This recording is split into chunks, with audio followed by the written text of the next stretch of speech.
Hey guys, DBZ Anarchy here, and welcome to another Dragon Ball Z What If. And today's What If is what if Goku got Kaio-ken early. If you guys enjoyed this video, make sure you leave a like on it. Let's go for 5 likes if you want to see another part of this video. And if you don't mind, why don't you hit subscribe, because you're going to come back for more Dragon Ball Z What Ifs in the future. So, let's get on to this What If. So this What If is pretty much going to start in the middle of Goku's 3 years of training on Kami's lookout. He completes Popo's trials, and Kami teach Goku everything he knows, and he learned that in a span of 1.5 of a year. Then Kami realizes that he could go train with King Kai, so he teleports Goku to King Yama's. King Yama is asking Kami why he bring a living being to the realm of the dead. He explains to him that he needs to train with King Kai.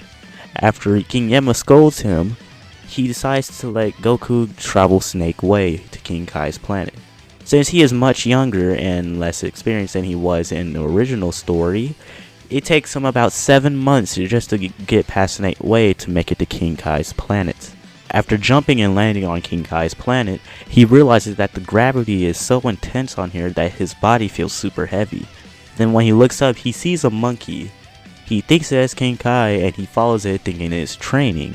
Then he gets stopped by a man who has blue skin and sunglasses, who introduces himself as King Kai, and the monkey that he was following was Bubbles.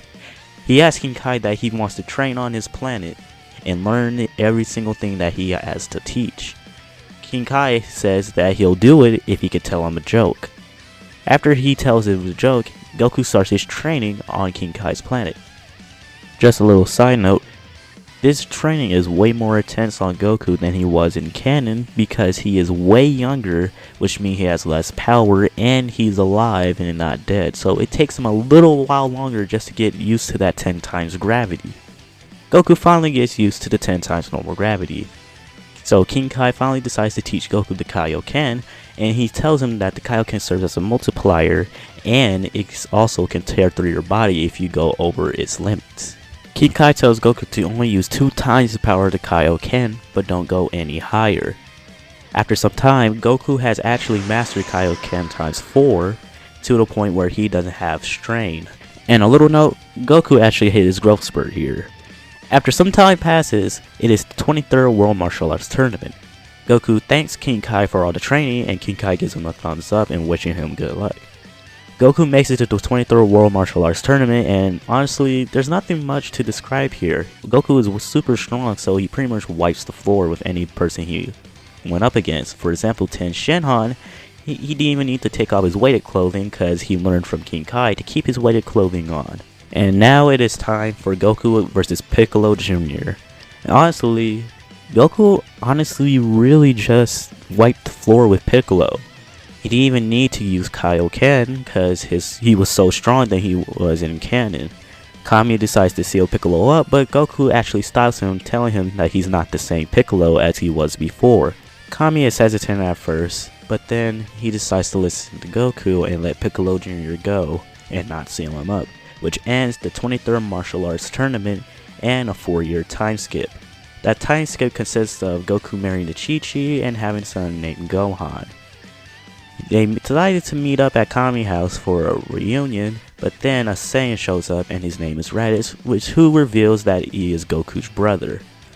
The fight actually goes real different this time because Goku is way stronger than he was in canon, but I didn't go over his power level. You see, Raditz's power level is 1500 while Goku's is 1600.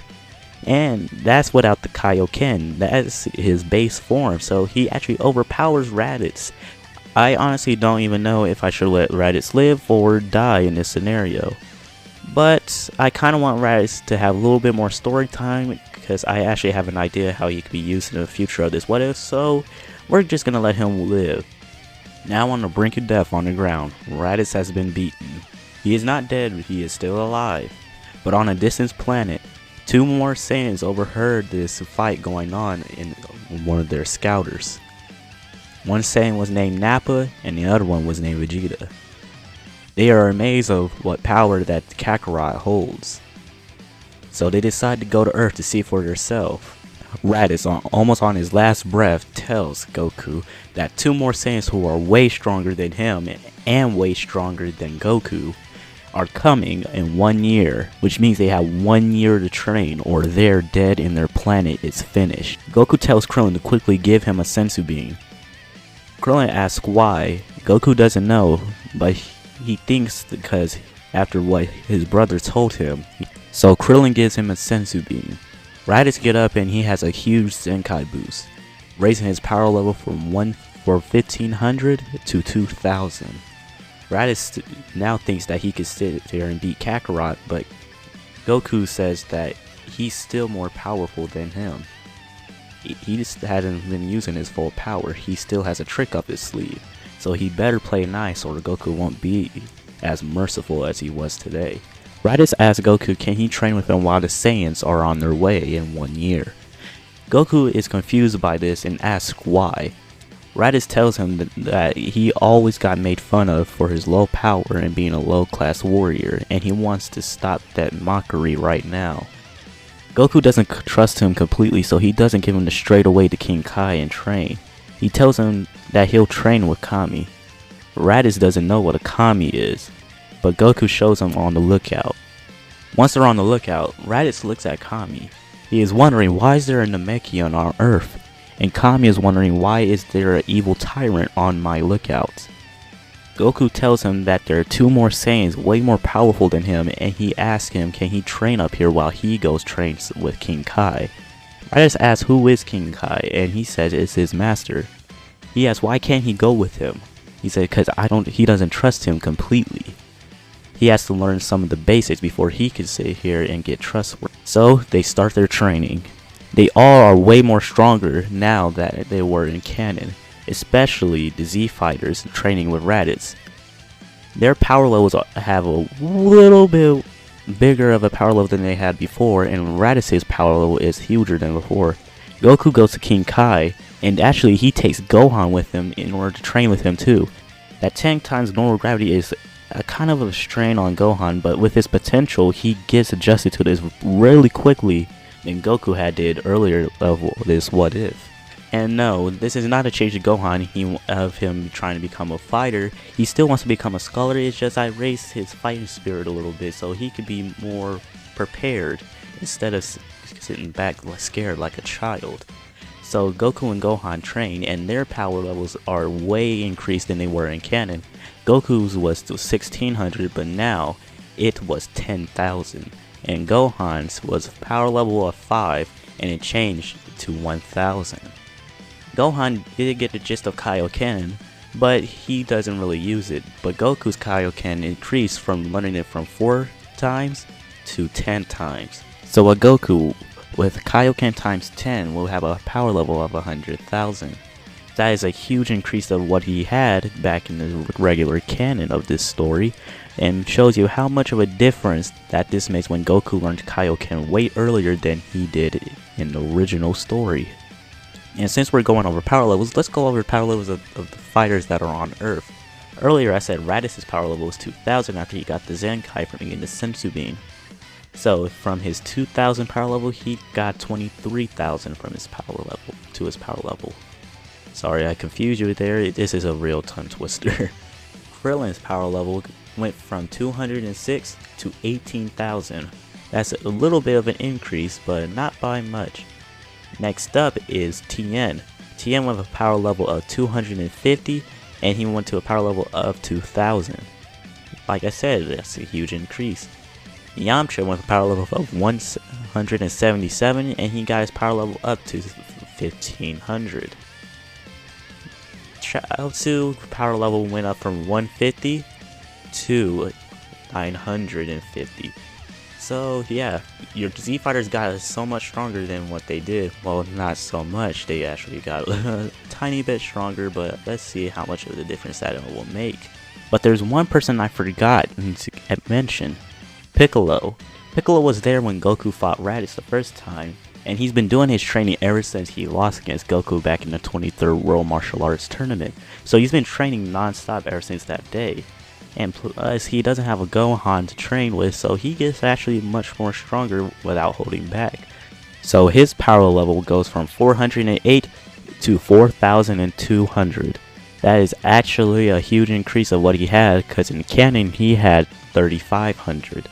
So with power level of 4,200, he's actually stronger than Nappa when they first fought. A year has passed. The time has finally come. Goku and Gohan know what time it is, and they rush back to Earth a few hours just before the Saiyan pods land. The whole Z-Fighter crew, including Raditz, start getting prepared for their arrival.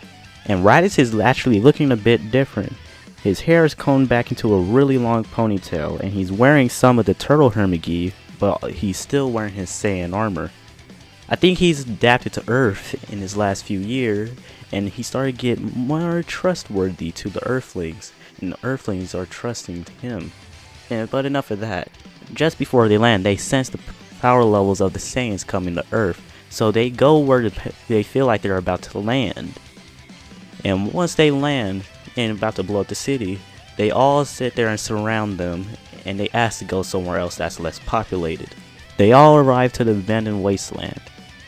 The Z-Fighters were obviously first, but then 3 more people showed up at the last minute. It was Goku, Gohan, and Raditz. They are confused of why Raditz is there, and he's supposed to be on their side. Raditz tells them that they didn't even care about him, so why should he care about working with him? They don't even care at this point. They were gonna kill him anyways, so you might as well do it now. So now the fight finally gets to begin, and this is where we're gonna end part 1. I hope you guys enjoyed this what if. I'm sorry if I stuttered a lot. This was a lot of things of reading, and I had to sit here and read off a script that I accidentally typed some wrong words. So yeah, the like goal of this video is 5 likes if you want a part 2 of this what if. So I hope you guys enjoy this video, and I'll talk to you guys in the next one. Peace.